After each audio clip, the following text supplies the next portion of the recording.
With recent changes coming in the mid-season patch, auto rifles across the board received a 25% damage boost to all PvE activities.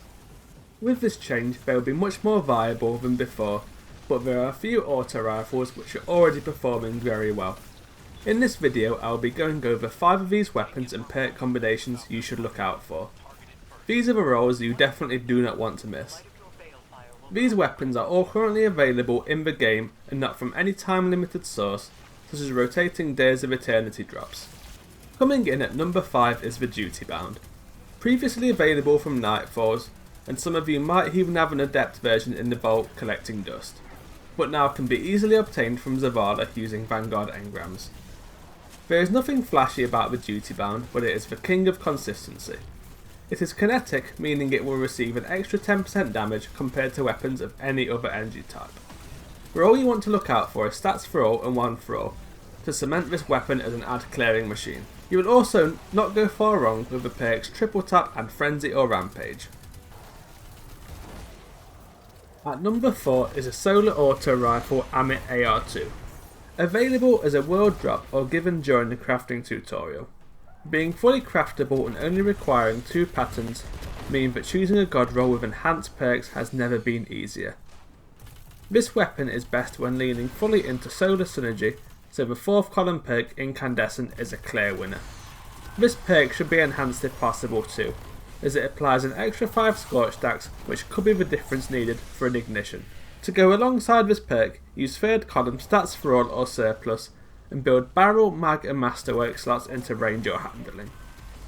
Ammit shines when used with a solar subclass, as they have many ways to enhance the scorch and ignition effects provided by incandescent.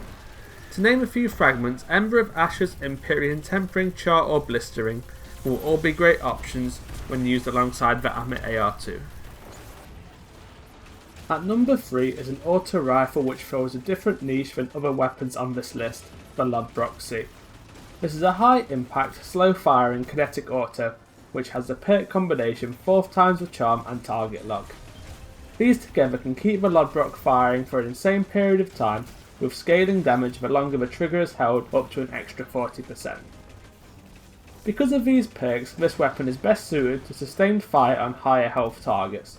Think Nightfall champions or bosses once you have expended all heavy ammo. Like the Dutybound, this will also benefit from the 10% additional damage for just being kinetic. Add a boss spec for an additional 7% damage against bosses, and you have a great backup source of damage. Lodbrok can be found in the world loot pool but is not craftable. Just missing out at the top slot is the brand new Root of Nightmares raid drop Rufuss Fury.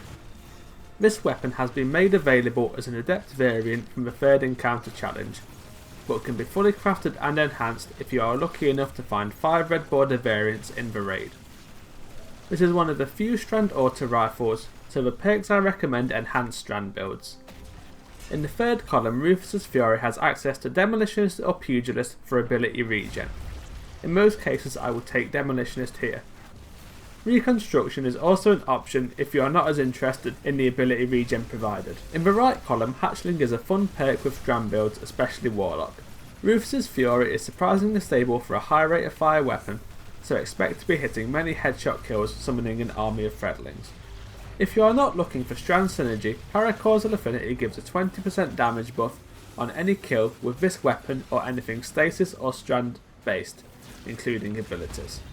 Frenzy is also an option for a 15% damage boost and maxed out stability and handling for just being in combat.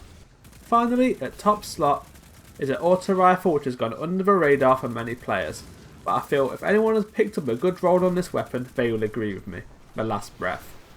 This weapon can be obtained from a Prophecy dungeon, either the cube encounter or as a bonus drop upon finishing the dungeon. This is a kinetic weapon in the adaptive frame archetype, so fits just right for rate of fire and the kinetic damage boost. Like the Rufuss Fury, the Last Breath rolls with Demolitionist in the 3rd column perk slot, and this is the one I will highly recommend, with Frenzy being the 3rd option on the 4th slot. You could also use Adrenaline Junkie here, as it has some nice synergy with Demolitionist, but you lose out on the huge handling and reload benefits provided by Frenzy. The Last Breath is one which just feels right to use, and I have racked up over 7,000 kills on this thing, and this is from before the buff. The scope is clean and it does everything it needs to as a primary weapon. Going over some honourable mentions, we have the Tiger Spite and the 7th Seraph Carbine as Kinetic 450 RPM archetypes. The perk slots are slightly lacking on these, and the 7th Seraph can no longer generate War Mine cells. Gnawing Hunger is one of the only void weapons available for auto rifles, but has a limited perk pool and is only available from Xur or Days of Eternity. Finally, the Dark Decider is an arc auto rifle which can roll Jolt Shot. This is a strong auto rifle but is only available from Iron Banner and is lacking in the 3rd column perk slot. Let me know what you think of the best autos in the game following this buff. If I have missed any hidden gems or you would order them differently. Thank you for watching.